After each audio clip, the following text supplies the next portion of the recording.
صدق بالله، انت خنقتني وكرهتني في الاكل. شويه سمك مقلي، شويه لا اصل بص على لحمه الحمير، شويه اصل الاندومي فيه معرفش ايه. الحق ده فيه سم في المكسرات. يا عم انت خنقتني، انا مش عارف انت سايب لي ايه تاني. شويه ملح صغيرين.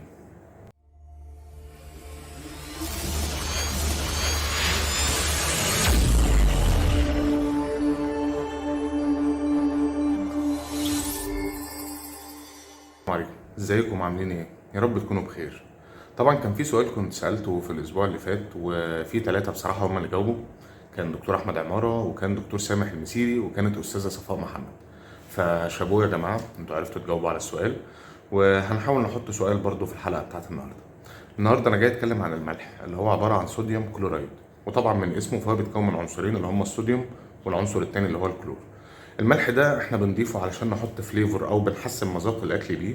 وفي اوقات برضه بنحطه عشان يبقى ماده حافظه زي المخللات لما بنيجي نحفظ بيها حاجه او نقعد حاجه فتره طويله. برضه بنستخدم الملح ده. وفي اوقات تانية بيبقى موجود كمكون طبيعي في قلب الغذاء ذات نفسه. طبعا كلامنا في الملح لما بنتكلم بالذات عن الصوديوم لان هو ده اللي بيعمل مشكله لما بيزيد وبرضه بيعمل مشكله لما بينقص. طيب خلينا نتكلم على الملح اللي احنا بنرشه كتير، اللي حد بيجي بقى على الفطار رشه ملح على البيض، لا ده احنا على الغدا هنحط شويه ملح برضه. كده كده اي اكل احنا بناكله سواء فطار او غدا او عشاء للاسف بنحط عليه كميات كبيره قوي من الملح. طبعا في الملح زي ما قلت لكم هنتكلم عن الصوديوم. فهنعرف دلوقتي ايه المشكله اللي بتحصل من كتر الملح اللي احنا بناكله في الاكل بتاعنا. مبدئيا الحد اليومي للشخص البالغ ان هو يقدر يتناوله او ياكله من الصوديوم عباره عن 2.4 او 2.4 من عشرة بس جرام من الصوديوم في اليوم. خلي بالكوا قوي من الرقم ده. اول واشهر مشكله موجوده معانا هي ارتفاع ضغط الدم. الضغط بيعلى كل ما بتاكل حاجه حادقه او حاجه فيها ملح، عشان كده برضو اللي ضغطه بيوطى يقول لك معلش اصل اكله ايه حاجه حادقه بس عشان ترفع له ضغطه. فاول مشكله بتطلع من استخدام الملح اللي احنا بناكله ده ان هو بيرفع الضغط. طبعا ارتفاع الضغط بيعمل مشاكل فيما بعد في الاوعيه الدمويه وفي القلب. تاني مشكله معانا هي عباره عن مشاكل بتحصل في الكلى وحصوات بتتكون من كتر الاملاح اللي احنا بناكلها. بديهي جدا انك لما بتاكل حاجه مالحه بتحس بالعطش. الصوديوم اللي موجود في الملح هو اللي بيعمل الموضوع ده. فهو اولا بيسبب لك الجفاف، وده بيبقى السبب الاساسي ان انت بتكون عطشان وعاوز تشرب سوائل بعد ما بتاكل حاجه حادقه. الحاجه التانيه ان هو بيحبس الميه في الجسم او بيعمل اديمه. والاديمه دي اكتر حاجه بتلاحظها فيها هي الرجلين، بتلاقي كف الرجل ذات نفسه وارم.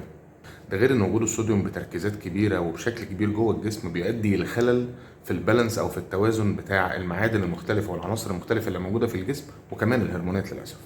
زياده الملح والصوديوم برضو بتؤدي لحالات من الدوخه وبتؤدي برضو للاكتئاب. كل ما يزيد الصوديوم يعني يزيد الملح اللي انت بتاكله، كل ما يقل امتصاص الكالسيوم في الجسم، وبالتالي برضو ليه دور كبير جدا في هشاشه العظام.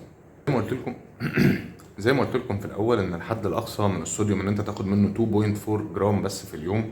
فخلينا نتكلم بقى في صورته الاساسيه اللي هو ملح، ما احنا برضو مش بناكل صوديوم كده، احنا بناكله في صوره الملح. طيب الملح دوت بالنسبه للشخص البالغ المفروض ما تتناولش منه. يعني المفروض الرقم ما يعديش 6 جرام في اليوم. انتوا عارفين يعني ايه 6 جرام؟ احنا يا جماعه بنحط ملح بالعبيط في فطار على شويه بيض ولا على شويه فول. في غدا بيتحط على الرز وبيتحط على اللحمه ومحطوط على المخللات ومحطوط في المقبلات وفي العشاء كذلك. احنا بناخد كميه ملح رهيبه جدا للاسف. هل معنى كلامي ده ان الصوديوم ده وحش وملوش اي حاجه مفيده خالص في الجسم؟ بالعكس، كل حاجه زي ما قلنا لما بتزيد عن حدها بتتقلب لضدها. طب ايه هي اهميه الصوديوم اصلا في الجسم؟ في صورته المعتدله وتركيزه المعتدل بيعمل على توازن السوائل اللي موجوده في الجسم، وبرضه بيعمل بالانس ما بين الاحماض والقواعد اللي موجوده داخل الجسم. ليه دور مهم في نقل الاشارات العصبيه وفي ان هو يقلل التقلصات بتاعه العضلات.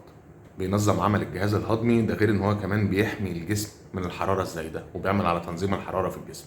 لازم نخلي بالنا برضو ان في بعض الادويه اللي احنا بنتناولها في بعض الاحيان بتحتوي على نسبه من الصوديوم. زي ايه؟ كل الادويه الملينه او المسهله اللي هي عنده امساك بياخدها. وكمان الادويه اللي هي مضاده للحموضه موجود فيها صوديوم برضو. وموجود كمان في شريحه كبيره من المسكنات، وطبعا عشان تعرف اضرار المسكنات اتكلمنا عنها في حلقه قبل كده. طب ايه البديل؟ ايه اللي انا ممكن استخدمه عشان يحل محل الملح ده؟ اقول لك انا. في ناس بتستخدم القرفه، وغير النكهه اللي هي بتضيفها فهي كمان بتظبط نسبه السكر والكوليسترول اللي موجوده في الدم.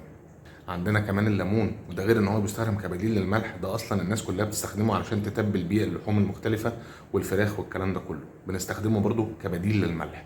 ده غير ان هو كمان مليان بفيتامين سي. الحبهان، ودي حاجه برضو اللي راح السعوديه او عدى على الخليج هيبقى عارفها. هم بيحطوا برضو الحبهان في تقريبا معظم الاكلات اللي موجوده عندهم. الحبهان برضو ممكن نستخدمه كبديل للملح، بس ارجوكم يعني ايه محدش ياخدها تحت ضرسه عشان بيتضايق قوي، اساله مجرب. عندنا كمان الفلفل الاسود، وعندنا كمان القرنفل، كلهم بدائل للملح. التوم بقى غير ان هو ينفع بديل للملح كمان، فهو ليه نكهه قويه جدا وفعاله قوي في الاكل. ده غير ان هو برضو بيستخدم في تتبيل انواع اللحوم المختلفه، وبرضو بيستخدم في السلطات. لحد هنا نكون عرفنا ايه هي الخطوره بتاعت الملح، وزي ما قلت لكم قبل كده اي شيء بيزيد عن حده بيتقلب لضده. وحاجه مهمه قوي لازم نخلي بالنا منها، ما بتعملوش سبسكرايب ليه؟